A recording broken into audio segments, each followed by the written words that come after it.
A man once trusted as a volunteer firefighter now facing disturbing allegations involving children. Vincent Steiner is accused of using a popular gaming platform to send sexually explicit messages to children. A former Chili volunteer firefighter, the chief says there is no indication that any of the crimes happened while Steiner was on duty. 13 Wham's Daniel Finkelstein joining us now, breaking down what federal agents say happened. Daniel, good evening. Good evening to both of you. Federal agents say the crimes happened on Roblox, a free-to-use site where users can play games, but also chat with each other. We do want to warn you, several details in this report are disturbing. In a criminal complaint, Vincent Steiner is charged with sexual exploitation of children and production and attempted production of child pornography. Investigators say they became aware in March when a father called the FBI after seeing an explicit text message on his 12-year-old daughter's phone. Steiner had allegedly been sending explicit messages and photos for weeks, asking her to send pictures of herself without clothes on. The child told the FBI she met the man on Roblox and gave him her phone number.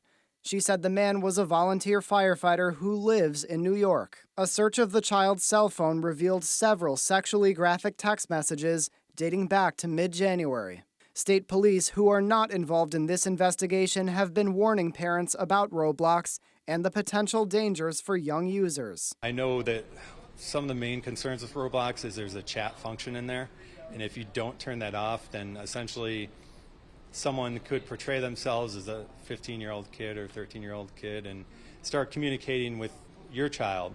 In May, Roblox provided records to the FBI uncovering more alleged messages between Steiner's accounts and another Roblox user who said they were 13 years old. In July, Steiner allegedly detailed some of his conversations with the victims to the FBI, acknowledging the conversations were illegal. Our kids are vulnerable, and we don't want anything bad to happen to them. And so when things like this happen, it just really makes you pull back and want to take them in and protect them as best we can. Investigators say his cell phone had at least 9 images of child pornography, with children as young as 4. In a statement, the Chili fire chief tells 13 Wham that Steiner resigned from his volunteer role in August, and there is no indication any of the allegations happened when he was on duty. Steiner's defense attorney has not responded to our request for comment. Matt and Karen, back to you.